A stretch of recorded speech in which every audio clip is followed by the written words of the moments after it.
Hello and welcome to NPTEL MOOC on Applied Electromagnetics for Engineers.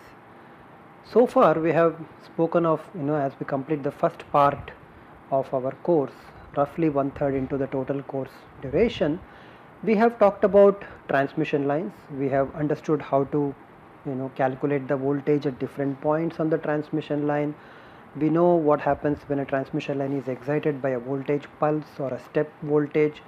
We know how to match a transmission line to the given load or match the transmission line to the generator.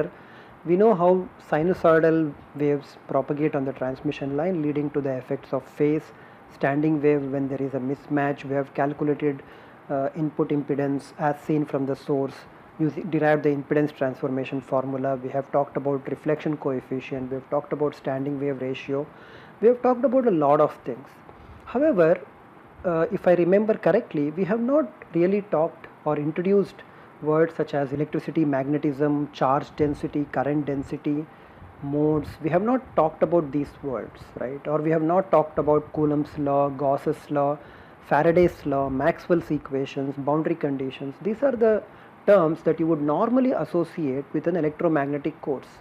When you talk of an electromagnetic course, these are the words that come naturally to your mind, and it would be very strange that we have gone roughly 1/3 into the course and we have never mentioned these words before.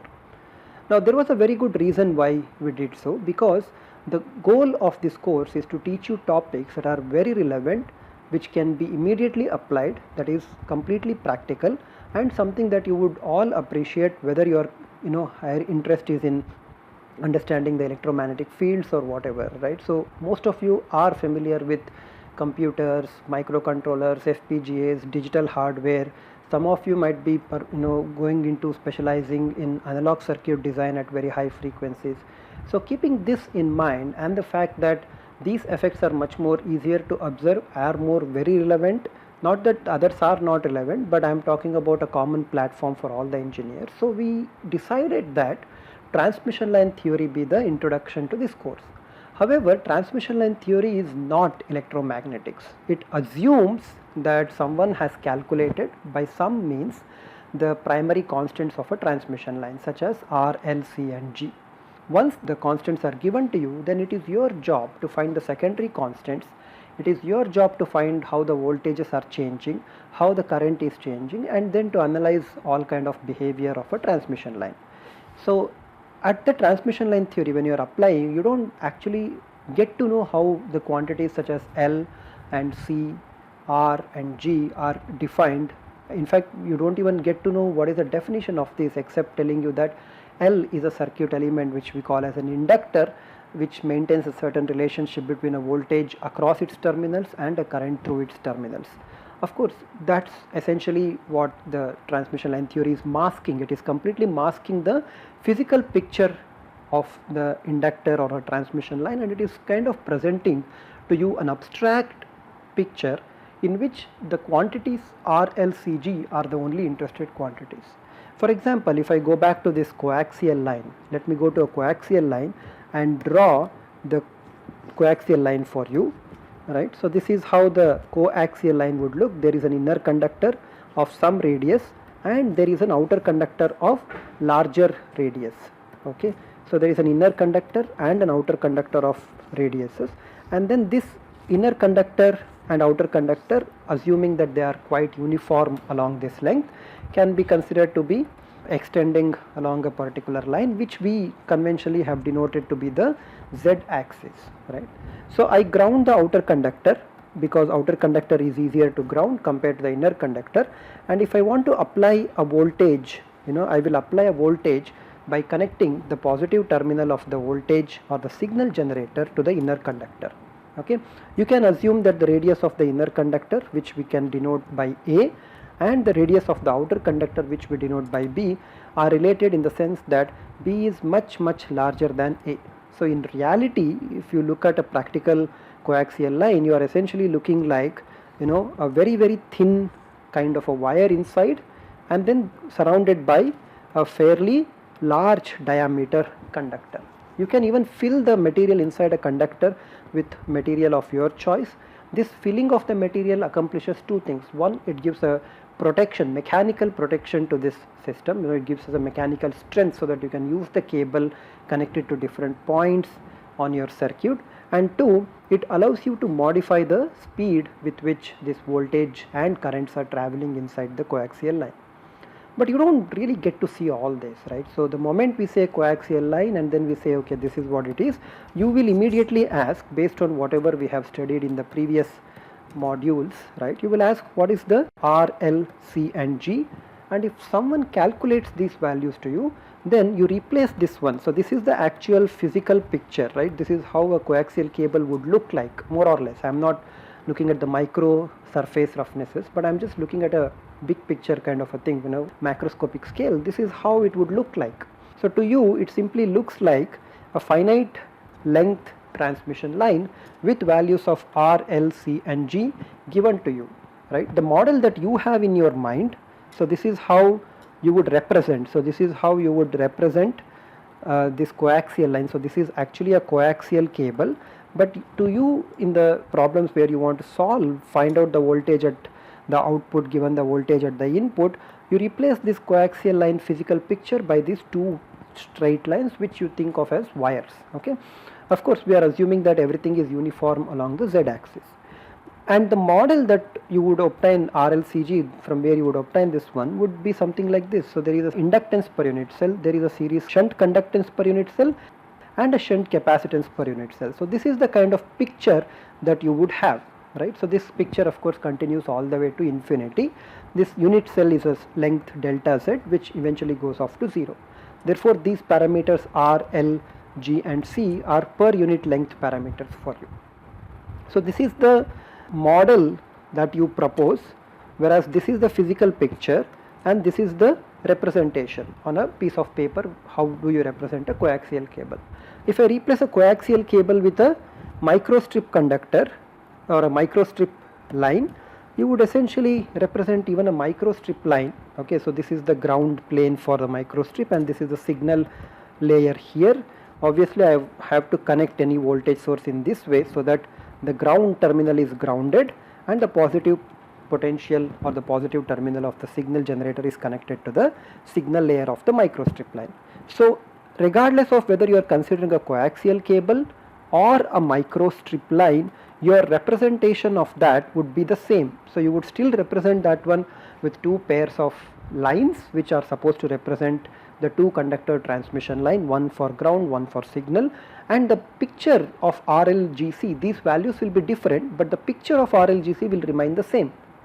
Now of course it's not the complete story, because if you recall from your earlier physics courses, suppose there is a charge, right, and there is another charge which, let us say, is oppositely directed. There is something called as an electric field between them. Why am I talking to you about this electric field and using this arrow and a length somewhere? Because if I look at the coaxial cable, this is the coaxial cable which is made out of conductor, and it is a property of a conductor that there are an excess number of electrons in the conductor, right? Surrounding this is a outer conductor which is also a conductor. So for our case I am considering that these conductors are actually ideal round kind of a cases, but in practice they will not be, so they can be different.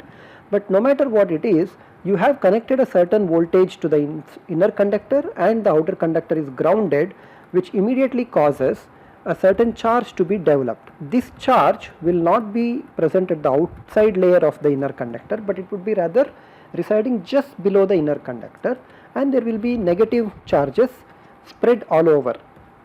For a coaxial cable not to act or generate charges on its own, the amount of total charges that are present on the outer conductor will be equal to the charges that are present on the inner conductor.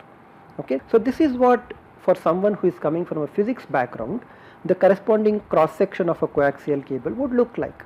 And immediately for that person there will be electric field lines which would all emanate, okay, from a positive charge and terminates on a negative charge. Correct? So this is the picture that you would have.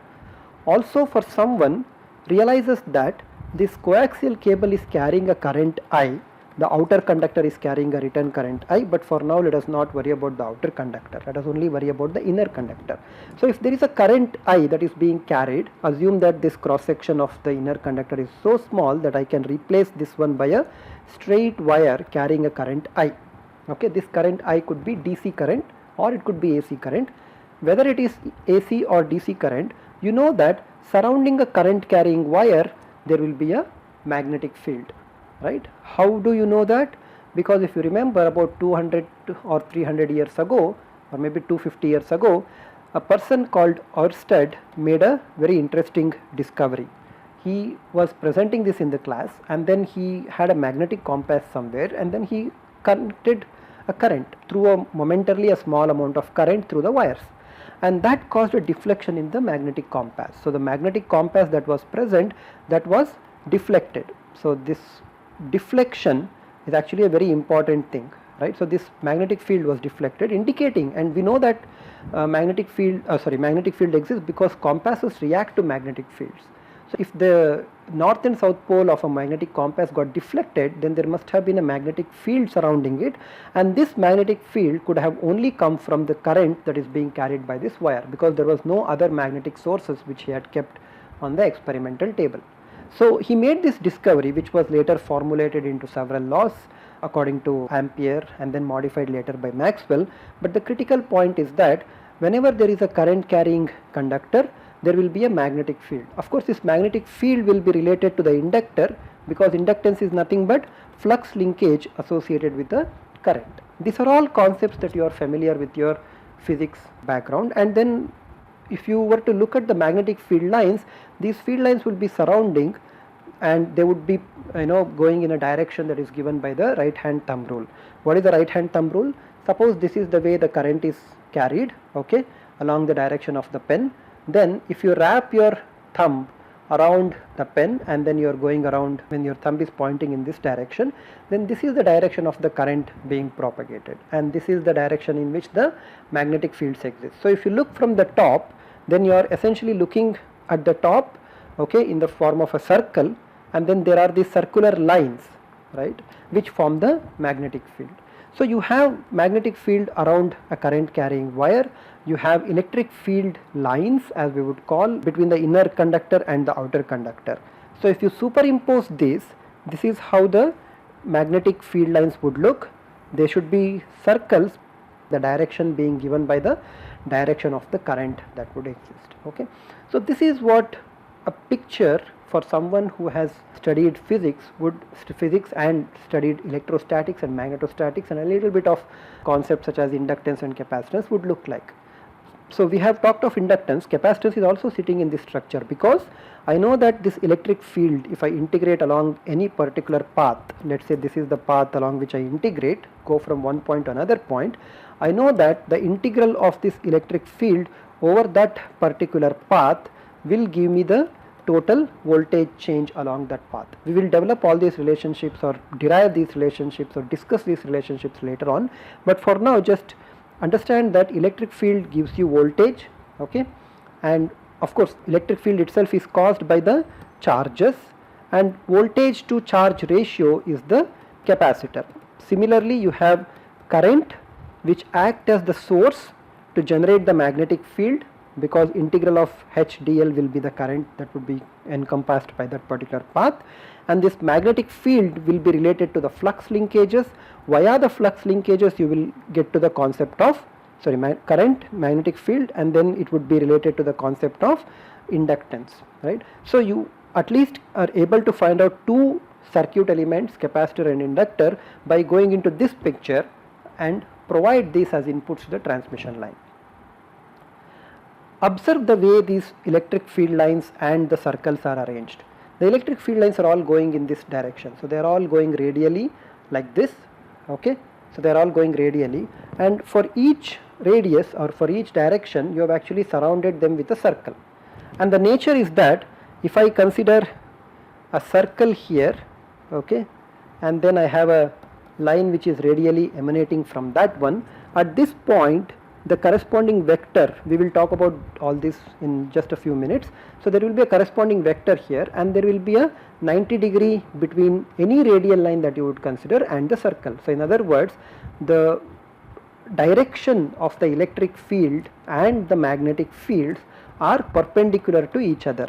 Okay, at any point, if you look at this one, at any point around the path that you take, the direction of the electric field will be perpendicular to the direction of the magnetic field. Okay, so such configuration in which E is perpendicular to H is called as the transverse electromagnetic. So what we really have on a coaxial cable is not really a voltage and a current, but in the form of electric field and magnetic fields, and these fields are what is called as transverse electromagnetic, because electric field is perpendicular to the magnetic field. Okay, another way or another pattern that we can call as TEM or TEM would be this thing, right? So here you have electric and magnetic fields which are straight lines, not straight and a circle kind of a thing. This configuration is also TEM simply because electric field is perpendicular to the magnetic field at all points. This is essentially true. If I go back to the coaxial cable and then operate this coaxial cable at very high frequencies, essentially at very low wavelength. So at high frequencies or low wavelength, you would see that the electric field pattern doesn't remain, radial, but actually develops a certain axial component to it. Axial meaning the direction of the voltage propagation, which was along the z axis that we had taken. The electric field lines will actually develop a certain one component along the path in which the voltage or the current is propagating. Okay, whereas the magnetic field still lies perpendicular to it. So you can imagine that the magnetic field lines are all coming out like this and then going in. Okay, so the magnetic field lines are all perpendicular to it, whereas the electric field line corresponds to a component along z axis. Okay, such a mode or such a pattern in which H is along the direction of the current, which is along the direction z, whereas the electric field consists of two components, one along the z axis and the other one which was the radial direction. We will talk about all these directions in a moment. So this kind of a configuration is called as TM mode. TM standing for transverse magnetic. If we so of course this is not the one that would actually get excited first when you connect a voltage generator. The lowest mode which gets excited when you connect a voltage source to the coaxial cable is still this radial and the circular combination, or the so called transverse electromagnetic mode. Okay, the one pattern that would be excited as soon as you connect a voltage source with minimal effort is called as the lowest or the fundamental mode of that particular structure. And the fundamental mode of the structure for a coaxial cable is a TEM, and all the other modes are called as the higher order modes, and these are generated not without any effort, but you have to put in a little bit of an effort. For example, you have to increase the frequency to very large values in order to observe this transverse magnetic mode in a coaxial cable.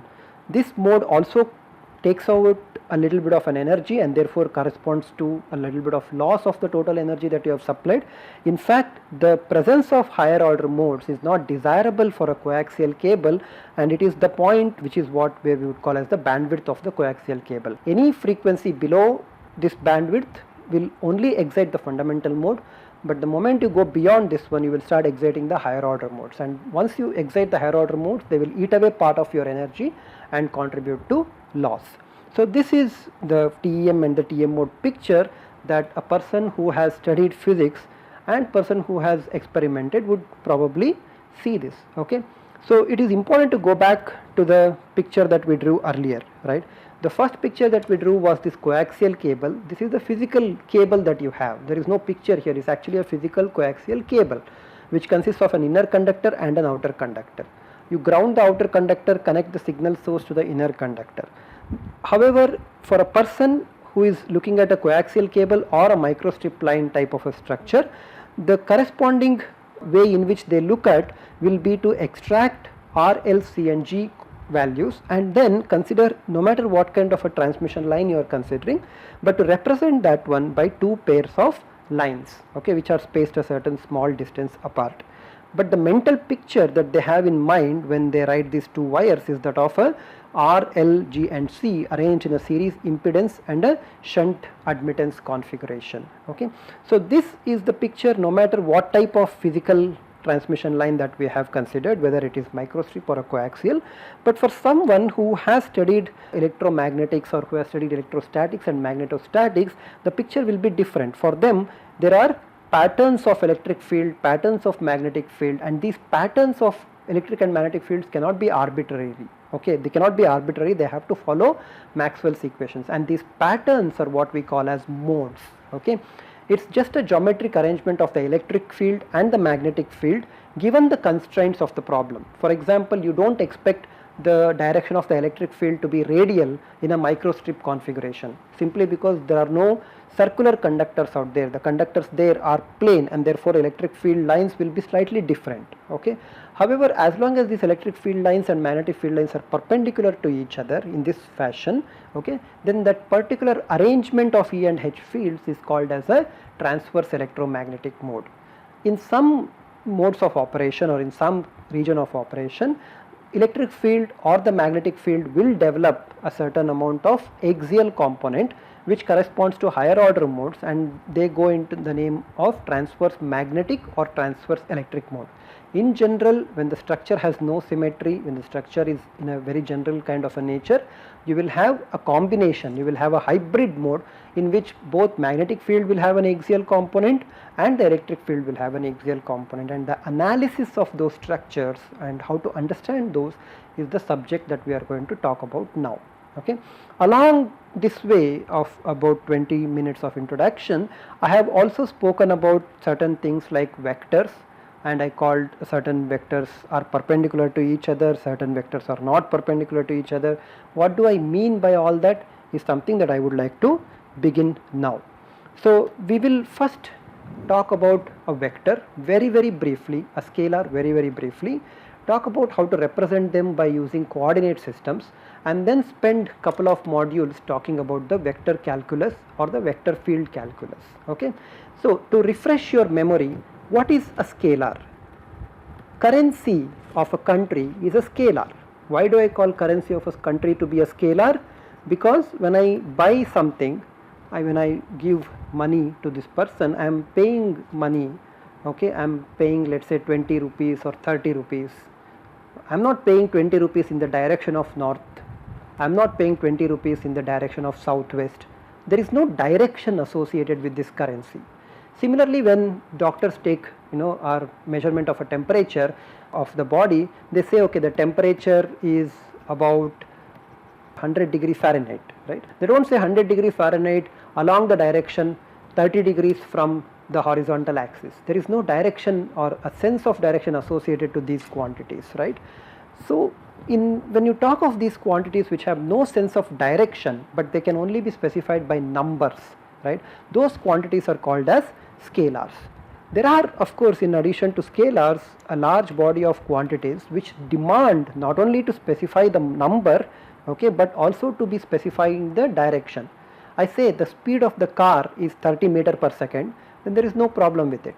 However, if I say the velocity of the car is 30 meters per hour or 30 meters per second, then you will immediately ask me what is the direction of this car, because I can have a car moving in the circle, or I can have a car moving along the direction in a straight line, or I can be moving from south to north or north to west, east to west. All kinds of possibilities are present, right?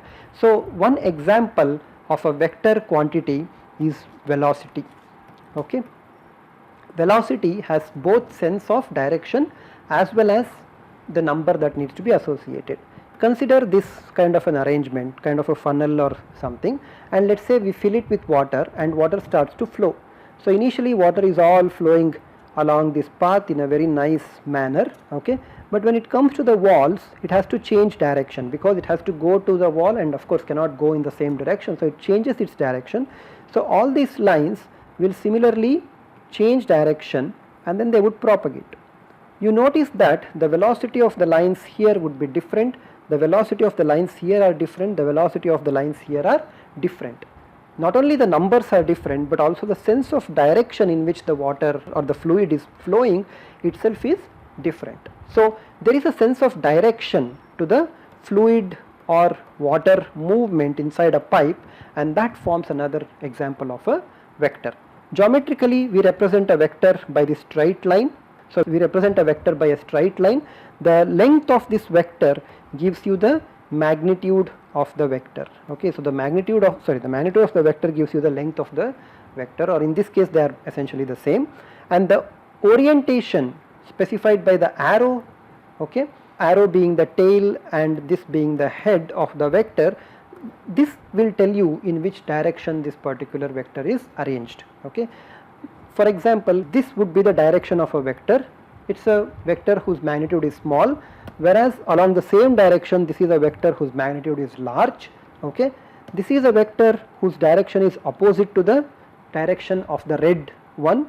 Okay, and this is a vector which is a point vector or a zero vector. Okay, we say two vectors are perpendicular to each other because geometrically when you look at them, those two vectors and arrange them in the fashion such that head of the first vector, tail of the first vector, head of the second vector goes into the head of the first vector, and the tail of the second vector is at this point. If the arrangement geometrically looks like this with the angle between the two vectors, then these two vectors are called as perpendicular vectors. We further denote a vector by a capital letter or a small letter, but then there will be a arrow on top of it in order to describe that this is a vector. You can also sometimes see us writing a hat on top of it. This hat signifies that there is a vector whose magnitude is equal to 1 unit, okay, and direction is in a particular given direction. Any vector can be thought of as being composed of these unit vectors, because you can actually describe a unit vector along the direction of the vector. So if the big vector was labeled as A and I use another notation to denote a vector, I don't use an arrow but I just put a bar over top of it. Okay, additional notations are to put an under bar. There are a lot of notations, but I am going to use the notation which is slightly simpler. I just put a bar in order to denote a vector. Okay, and then I have this hat to denote a unit vector.